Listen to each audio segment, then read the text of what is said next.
cannot be vegan, or I cannot follow Vehjinism because rats burning down houses. Ovs. I just started watching a video by Vegan Gains. He's talking about Mark Rippetoe doing something about veganism and bashing it in some sort of way. And I haven't watched all of Vegan Gains' video, but I just had to actually go and see what Mark Rippetoe's video was actually about. And I've just watched it, and it was kind of unintentional. I actually burst out laughing when you can see the little cogs in his brain trying to think of stuff. It was brilliant. But he does have a good question at the end, but it's one of those things where, again, like some people, he starts off the video instantly pronouncing veganism wrongly, and you just think, if you can't even say veganism, and it's like Vehjinism, you're like, wow, how ignorant are you to not even to have an opinion on veganism already and not even know how to pronounce it. It's Vehjinism. Brilliant! Can we just hear that again? Starts off his video. He's clearly having to read the words that he's saying here. Maybe he's not the best reader, but listen. Vehjinism is a psychological disorder, as far as I'm concerned. Now, this may come as a shock to some of you people, but there's absolutely nothing. There's something I find quite amusing about just how kind of slow his face and his kind of movements are when he's talking about this. He seems like he's a little bit clogged up. And like his eyes are staring off into the distance, and he's like, Vehjinism. Like I'm kind of doing it off the cuff here. He's got it with a microphone set up. He's got a script in front of him here, which he's written a lot of lines here. But just like you just see his eyes, just kind of like Vehjinism, just and lots of M's. There's absolutely nothing.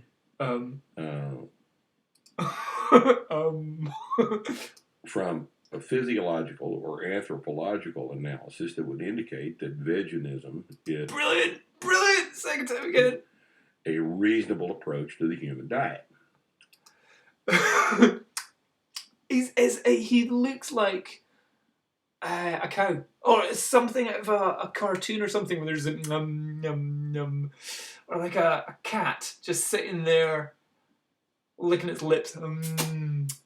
Bacon. He's sounding and he's looking like one of the people that will in the comments section say, but bacon. He's not looking like an intelligent man that knows a lot about weightlifting. Granted, his weightlifting knowledge, he'll know his stuff, and biomechanics and all that stuff, but when he can't even see veganism, I'm not going to listen. I'm not really listening to his opinion here. But anyway, let's get to the point at which I burst out laughing here. With nothing whatsoever. It is a theologian, and I'm not a psychologist.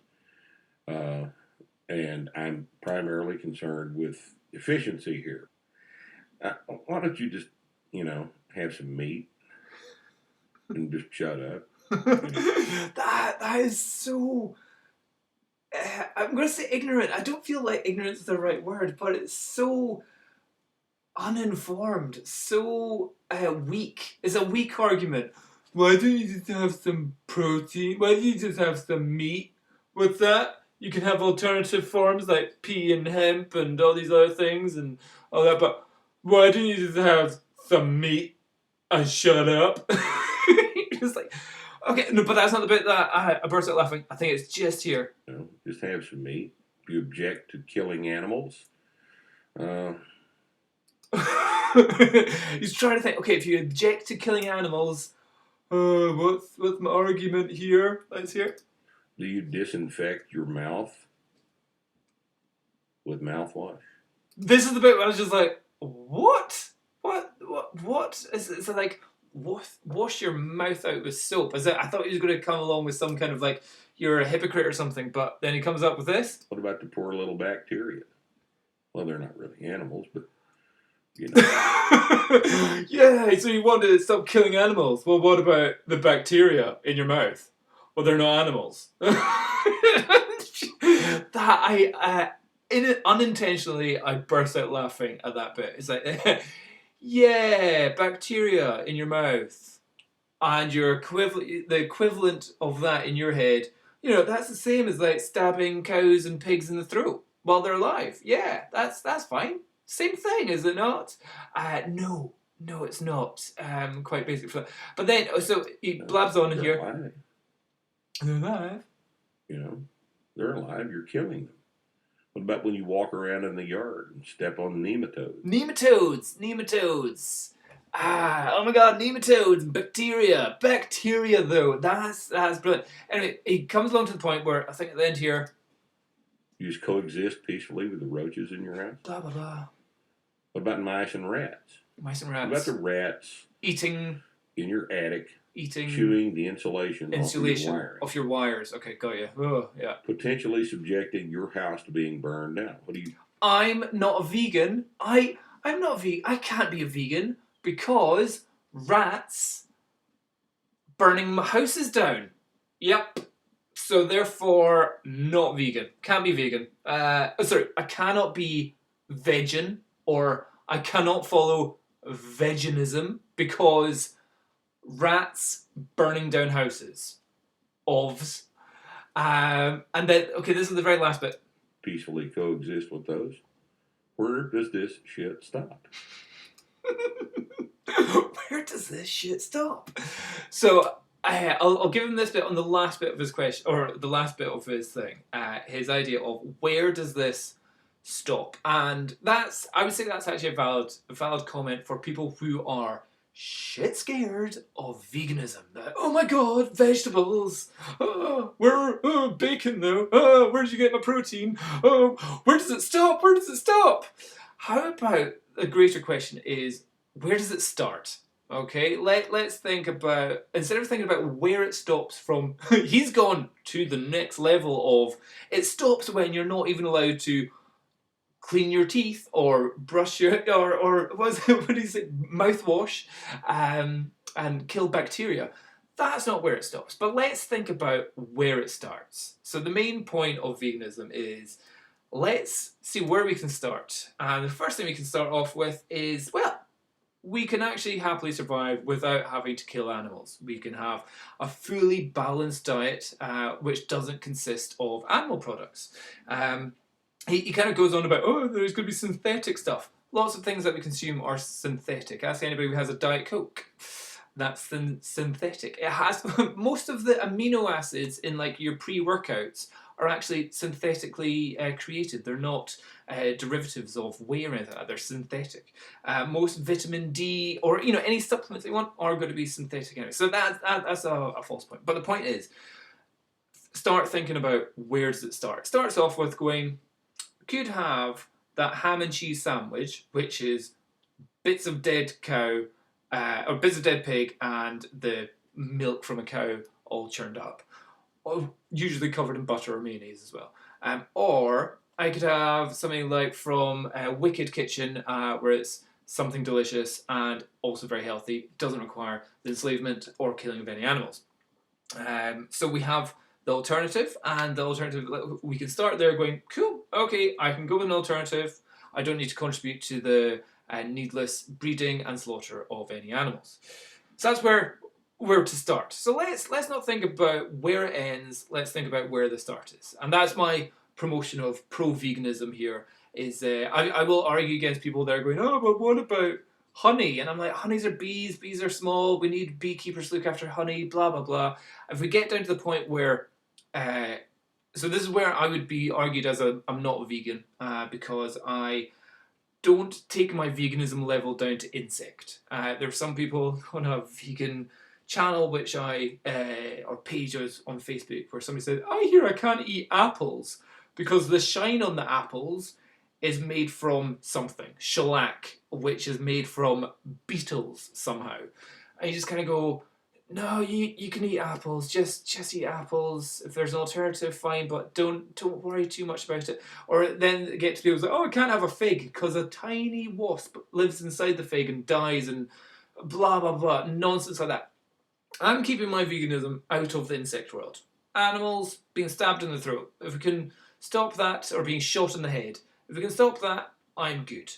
We can worry about the insects after that. But so then the other aspect. So from what he said, where does it stop and where does it start? Throw that question to the meat and protein industry. So where did it start? We know where it started. It started off with living in the field, living at one with nature, effectively, surviving, needing to survive, and having some animals on your land. They would eat the stuff that you don't use or stuff that we can't eat, like the grass. We would use their manure to fertilize the ground. And then once the animals are getting past their useful date, like a cow can live for like 20 odd years, they would slaughter the animal and they would use the meat and everything from the animal to both create clothes, to feed themselves, and so the animals were of 100% use. That was a start. And I wouldn't go back to medieval times and argue, you guys are doing it all wrong, you should all be vegans. I wouldn't be doing that because that's not possible, obviously. But the thing is, that's where it started. Where does the meat-based industry end? Well, if we're at it just now, it ends where we are breeding chickens by the trillions, not the millions, not the billions, but maybe not chickens, fish. Okay, we're killing fish by the trillions, but chickens by the hundreds of billions a year. And we have bred them in such a way that they can't actually, most of them can't walk by themselves. They have to have their beaks burnt off, and their claws clipped. Claws clipped fine, but their beaks burnt off so they don't peck to death other chickens, because they're kept in such tight confinement that they go literally crazy. They've also been bred to the point where instead of a chicken that normally lives like 5-6 years, they're getting to the point where they're so fat that by, I think was it the 40-day chicken or something? After 40 days, it's gone from baby chick to full-grown chicken, head chopped off, goes into the supermarket. That's not natural, so we haven't got that natural. Same with the pig industry and the cow industry and the milk industry as well. Cows, which again live for like 20 years, are being forcibly impregnated on a yearly basis. When they give birth to their baby cow, they maybe have a day, maybe have 2 days with their baby cow for the most. If the baby cow has been born from a milking cow, if it's a boy, shot in the head, because it's of no use. It's not going to grow fast enough and big enough to be a meat-based cow, and it's not going to produce any milk. So 5 pence bullet, shot in the head, done. If it is another baby cow that can produce milk, it's put straight into farming to get milk and get pregnated as soon as possible. Normally the cows, after about 4, maybe 5 years, they're so spent from constantly giving birth and having their milk taken from them by the machines, quite a lot, that after 4 years their productivity drops, but not to the point where they're drying up. No. They go from, let's say, 100 gallons a week. That's not the right terms, but they can drop down to 80 gallons a week or something like that. So they drop about 20%. Do you know what? Most farmers, not good enough. Shoot it. Just like, whoa. So even though it was a healthy cow producing gallons of milk, just because it wasn't quite at the level that makes it super profitable for you, shoot it, get another one in instead. So that's where the meat industry, it's like, where does it end? It was like, well, killing animals needlessly, every day, by the millions. That's where it currently is. If we went back to medieval times, and it was like old Daisy the cow on the farm, happily eating the grass and milking away by hand kind of thing, there wouldn't be quite a strong argument for veganism. But when our industries are as barbaric and horrific as what they are now, you kind of go, let's see where we can start with veganism. Let's see where, let's give that a start. Maybe we can start off with not killing animals unnecessarily.